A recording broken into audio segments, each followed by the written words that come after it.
দেশের বিভিন্ন প্রান্তে ছড়িয়ে থাকা শিল্পী মনের তরুণ তরুণীদের সুপ্ত প্রতিভা বিকাশের লক্ষ্যে এই মডেল অন্বেষণের প্রতিযোগিতা। দেশের ফ্যাশন জগতে নতুন কিছু মুখ যোগ করতে RTV ও রঙের এই যৌথ প্রয়াস দেশের মিডিয়া জগৎকে সমৃদ্ধ করবে। এ উপলক্ষে বেঙ্গল মাল্টিমিডিয়া স্টুডিওতে চলছে বাছাই পর্ব। নতুন মডেলরা তুলে ধরছেন তাদের সেরা পারফরমেন্স। আজকে আমি স্কার্ট পেয়েছি, এটার জন্য আমার অনেক বেশি ভালো লাগছে, আর এটা আমার স্বপ্ন ছিল।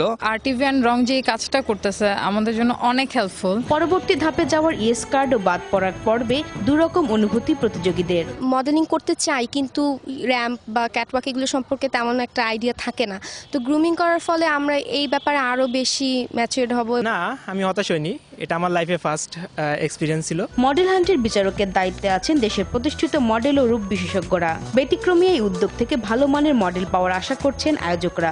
এই কম্পিটিশনের কারণে অনেক নতুন নতুন ছেলে মেয়ে আশা করছি এই সেক্টরে কাজ করতে পারবে। আমরা এই ধরনের ট্যালেন্টই খুঁজছি।